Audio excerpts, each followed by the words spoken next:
साथियों नमस्कार। साथियों आज एक सज्जन आए थे दिन में हमारा पॉडकास्ट लेने के लिए। उनके साथ हमारा पॉडकास्ट रिकॉर्ड भी हुआ है। हमसे कई सवाल पूछे गए, हमने जवाब दिया। तो उनमें से एक विषय ऐसा था जिस पर मुझे लगा आप लोगों के साथ चर्चा करनी चाहिए। विषय ये था कि जिस तरह से आज लोग इंटरनेट पर एकदम से क्रांति लाने का प्रयास कर रहे हैं, एकदम से लोग गुस्सा हो जाते हैं किसी के ऊपर, उसे ट्रोल करने लगते हैं, एकदम से किसी को भगवान बना देते हैं, एकदम से कोई पॉलिटिकल पार्टी बनती है ऑनलाइन, उसके पीछे करोड़ों लोग फॉलोअर के रूप में आगे बढ़ जाते हैं, फिर प्रोटेस्ट होता है तो 2000 भी नहीं जाते हैं। इस तरह से जो लोगों का मूड स्विंग हो रहा है या कहें कि भावनात्मक तरीके से लोग डिसीजन ले रहे हैं, क्या ये हमारे देश के लिए अच्छा है या आने वाले समय में कोई बड़े खतरे की ओर इंगित कर रहा है।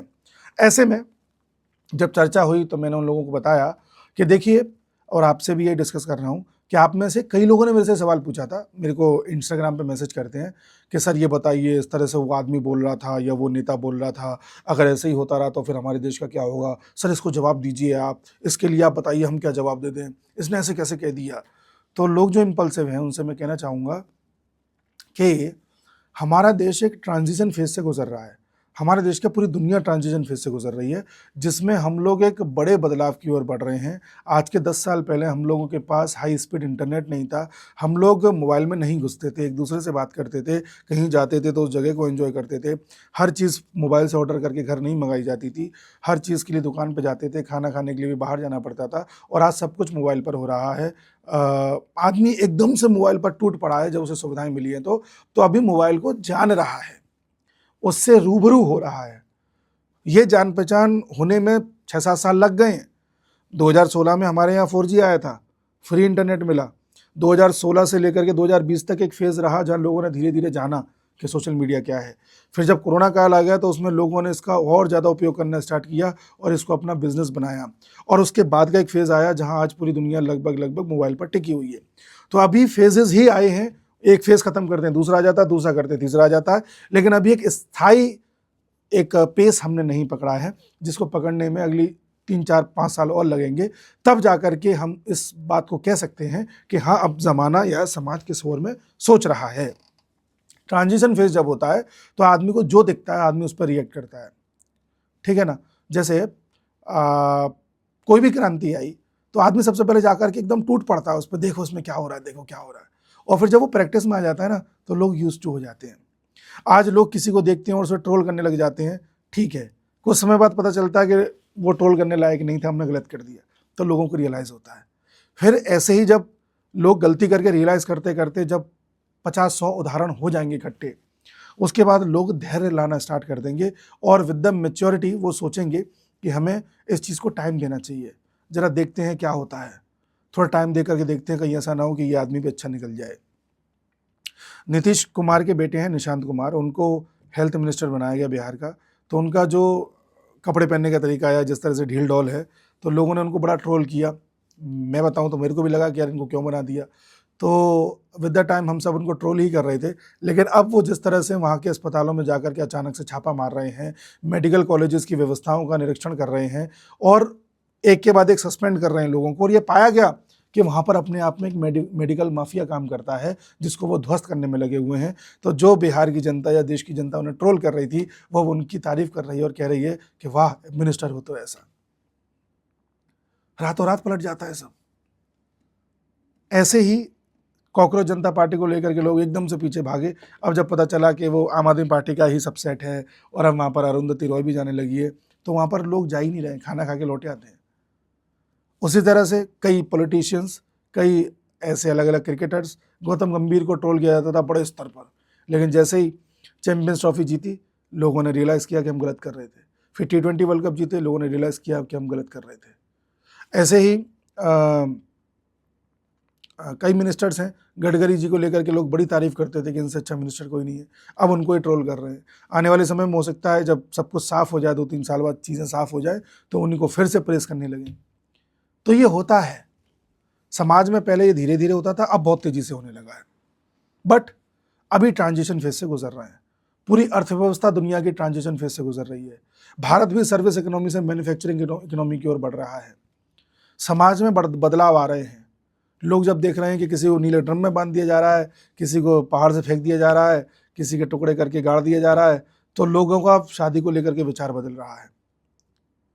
हो सकता है आने वाले समय में लोग उतना शादी करना पसंद ना करें, हो सकता है। कुछ लोग कह रहे हैं कि अरे लड़कियां ऐसी हो गई हैं आजकल की, बताइए। जबकि देखेंगे कि तो पहले भी ऐसा होता था, पर पहले सामने नहीं आती थी चीज़ें। आज भी हो सकता है लड़के ऐसे काम कर रहे हो, पर लड़कियों के काम नज़र में आते हैं तो खबर बन जाते हैं, क्योंकि उनसे एक्सपेक्टेड नहीं है ऐसा, उनको हमने बहुत इज्जत दी है।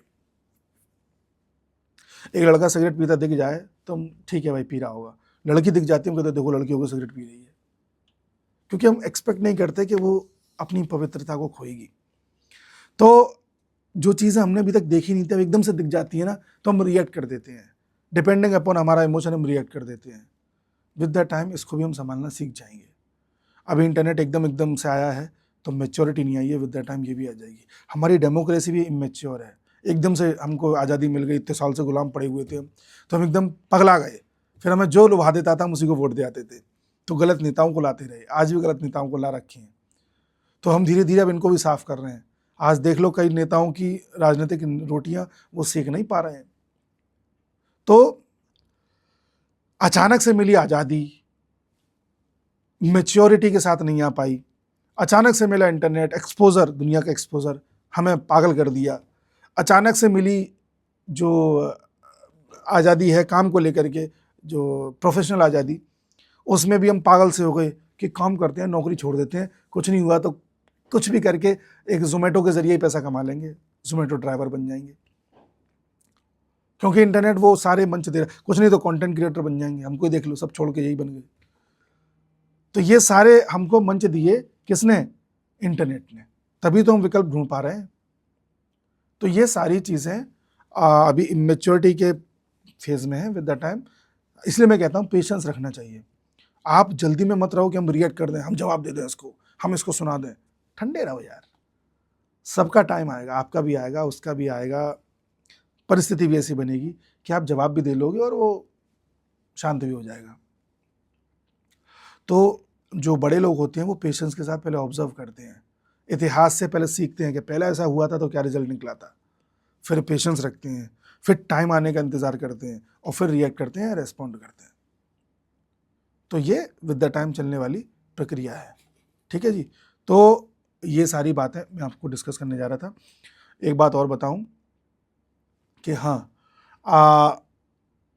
अभी ऐसे कई चीज़ें लोगों के सामने आ रही हैं कि यार बताइए, सोशल मीडिया पे लोग पेड वीडियो बना देते हैं, न्यूज़ चैनल पे तो कब से बन रहे होंगे, न्यूज़ चैनल पे तो पहले तो सोशल मीडिया नहीं था, न्यूज़ चैनल ही थे, अखबार थे, तो यहाँ तो बहुत सारी चीज़ें पेड आती होंगी।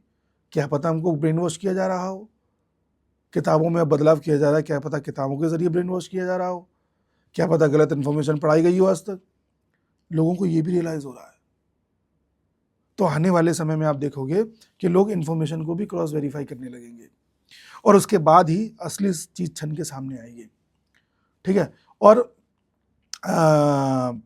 एक एग्जांपल और दूं, जेंजी के बारे में बोलते हैं कि जेंजी तो बहुत बेकार है, अरे ये तो बहुत हाई फाई लोग हैं, ज़्यादा डूड बनने का प्रयास करते हैं और ये कल्चर को नहीं मानते हैं, इस तरह की बातें कही जाती हैं जेंजीज़ के बारे में। लेकिन मैं आपको बताऊं, जेंजी दो तरह का है, या तो नहीं मान रहा तो नहीं मान रहा, और जिस दिन मान लेता है ना उस दिन वो सबसे अच्छे तरीके से मानता है। हमसे ऊपर की जो पीढ़ी थी वो कहती है कि रात को नाखून मत काटो, उनसे पूछो क्यों ना काटो, रीज़न नहीं पता, बस मत काटो, मना कर रहे हैं ना। शनिवार को बाल कटवा के मत आओ, हमने पूछा क्यों नहीं कटवाएं, अरे मना कर रहे हैं ना। अच्छा ये फलाने दिन ये चीज़ मत खाओ, क्यों नहीं खाओ, बोल रहे हैं ना, तिलक लगाओ, बोल रहे हैं ना, ऐसा करो, बोल रहे हैं ना। उन पर रीज़न नहीं था, कर रहे हैं ठीक है, क्यों कर रहे हैं नहीं पता। हमारी पीढ़ी ने सवाल पूछना स्टार्ट किया और अब जेंजी तो कहती है हम मानेंगे नहीं, पहले आप हमें रीजनिंग दीजिए। और जिस दिन जेंजी को रीजनिंग आपने दे दी कि ये काम आप क्यों कर रहे हो और उसको सूट कर गई, फिर वो उसको इम्प्लीमेंट करने वाली सबसे इफेक्टिव जनरेशन है। आज जेंजी में कई लोग आपको शराब पीते दिख रहे होंगे, कई रील्स आती हैं, गुड़गांव में लड़कियां पड़ी हैं, लड़के पड़े हुए सड़कों पर, ठीक है माना। लेकिन एक बड़ा पोर्शन जेंजी का है जो मंदिर भी जा रहा है, जो योग भी कर रहा है, जो डाइट कॉन्शियस भी है, जो बॉडी को डिटॉक्स भी कर रहा है, जो ध्यान भी कर रहा है, जो अच्छी किताबें पढ़ रहा है, वो भी एक पार्ट है।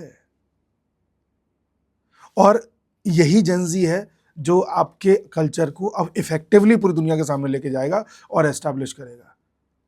आप बड़ी आसानी से कह तो देते थे कि तिलक लगाओ, ये हमारी संस्कृति है, पर जेनजी जब कहेगा ना कि तिलक लगाओ तो उसके पीछे 4 रीजन भी देगा जिसे सामने वाले को मानने पड़ेंगे। तो जेनजी की ताकत को आप कम मत आकिए, 4-6 छपरी देख करके आप उन्हें जेनजी में सीमित मत कर दीजिए। जेनजी बहुत बड़ा है। शराब पहले भी लोग पीते थे, पता नहीं चलता था। पहले भी गलत कांड होते थे, पता नहीं चलता था। पहले भी लोग बेरोजगार, आवारा, तमाम तरह के थे, पता नहीं चलता था। आज क्या है कि वीडियो कैमरा आ गया तो हर जगह अवेलेबल है, पता चल जाता है और आप मान लेते हो कि यही जेनजी है। ना, जेनजी ये नहीं है। तो इस सब चीज़ों पर आप विचार करिए एक बार और फिर बताइए कि क्या मैं सही हूँ या गलत हूँ। कमेंट बॉक्स में कमेंट जरूर करिएगा। मिलता हूँ अगले वीडियो में, तब तक के लिए नमस्कार।